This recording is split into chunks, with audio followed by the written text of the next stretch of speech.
అమిత్ షాతో పవన్ కళ్యాణ్ భేటీ అయ్యారు. అమరావతిలో కేబినెట్ భేటీలో పాల్గొనకుండా నేరుగా ఢిల్లీ వెళ్లారు పవన్ కళ్యాణ్. ఇక అక్కడికి వెళ్ళినటువంటి పవన్ కళ్యాణ్ అమిత్ షాతో 45 నిమిషాల పాటు సమావేశమయ్యారు. దాదాపు 45 నిమిషాలు ఈ భేటీ కొనసాగింది. అనంతరం ఢిల్లీ నుంచి నేరుగా విశాఖపట్నంకు వచ్చారు పవన్ కళ్యాణ్. ఇక డిప్యూటీ సీఎం పవన్ ఢిల్లీ ఆకస్మిక పర్యటనపై సర్వత్రా ఆసక్తి నెలకొని ఉంది. అమిత్ షాతో ప్రత్యేకమైన భేటీపై కూడా సర్వత్రా చర్చ జరుగుతుంది. దీనికి సంబంధించిన డీటెయిల్స్ మా ప్రతినిధి వెంకట్ అడిగి తెలుసుకుందాం. వెంకట్, సడన్ గా కూడా ఈ భేటీ అంటే ఈ సమావేశం జరగటం జరిగిందా, లేకపోతే ముందస్తుగా అనుకున్నటువంటి ప్రణాళిక ప్రకారం జరిగిందా? పూర్తి డీటెయిల్స్ ఏంటి?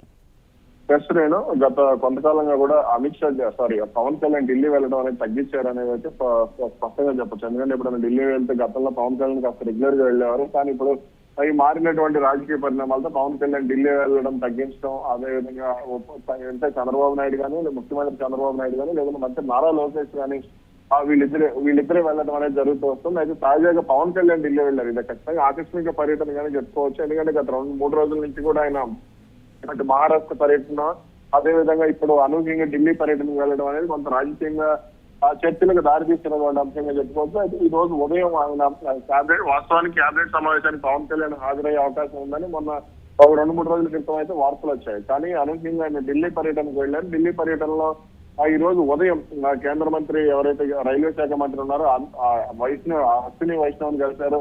రాష్ట్రానికి అంటే తన ముఖ్యంగా పిఠాపురం నియోజకవర్గానికి సంబంధించి ఏదైతే కేంద్ర ప్రభుత్వం కొన్ని కార్యక్రమాలు చేపడుతోంది రైల్వేకి, దానికి సంబంధించి కేంద్ర రైల్వే శాఖ కాబట్టి దాంట్లో కొన్ని భాగంగా ఇటు పిఠాపురంలో వాటిని తీసుకురావాలి, అంటే ట్రైన్ అందులో భాగంగా తీసుకురావాలంటూ కూడా పవన్ కళ్యాణ్ కోరటం జరిగింది. ఆ తర్వాత కేంద్ర హోంమంత్రి అమిత్ షాతో ఆయన భేటీ అయ్యారు. అంటే ఈ భేటీకి సంబంధించి ఏం చర్చించి అంటే రాజకీయ పరమైనటువంటి అంశాలను ఎక్కువగా ఈ భేటీలో చర్చించినట్టుగా కూడా తెలుస్తోంది. అయితే ఏం చర్చించారు ఏంటనే దానిపై మాత్రం ఇంకా క్లారిటీ రాలేదు.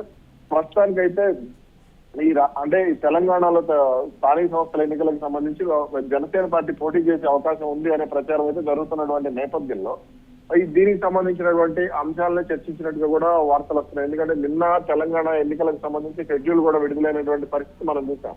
కాబట్టి తెలంగాణలో అటు టీడీపీతో కలిసి వీళ్ళు వెళ్ళబోతున్నారా, టీడీపీతో కలవకుండా వీళ్ళు వెళ్ళబోతున్నారా అనే దానికి సంబంధించి మాత్రం క్లారిటీ లేదు. కానీ జనసేన పార్టీ అయితే కనీసం అంటే ఒక 5 కార్పొరేషన్లలో పోటీ చేసే అవకాశాలు ఉండొచ్చు. అలాగే మున్సిపాలిటీల్లో కూడా జనసేన పార్టీ పోటీ చేసే అవకాశాలు ఉన్నాయి అనే ప్రచారం కూడా జరుగుతోంది.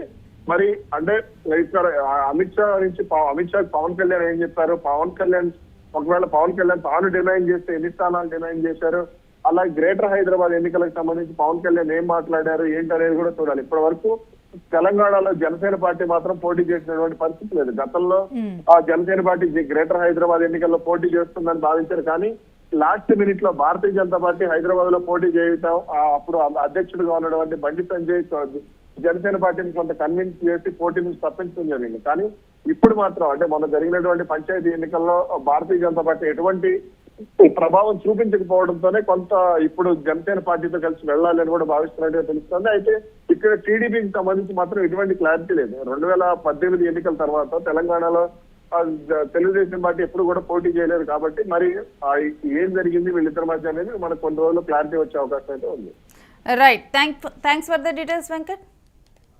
ఇక డిప్యూటీ సీఎం పవన్ కళ్యాణ్ ఢిల్లీ ఆకస్మిక పర్యటనతో కూడా ఇప్పుడు సర్వత్రా కూడా చర్చ జరుగుతుంది. అంటే అమిత్ షాతో 45 నిమిషాల పాటు జరిగినటువంటి ఈ భేటీలో ఏ అంశాల గురించి మాట్లాడారు, ఏ విషయాలు ప్రస్తావనకు వచ్చాయి ఏంటి అన్న అంశం మాత్రం సర్వత్రా చర్చనీయాంశంగా మారుతూ ఉంది.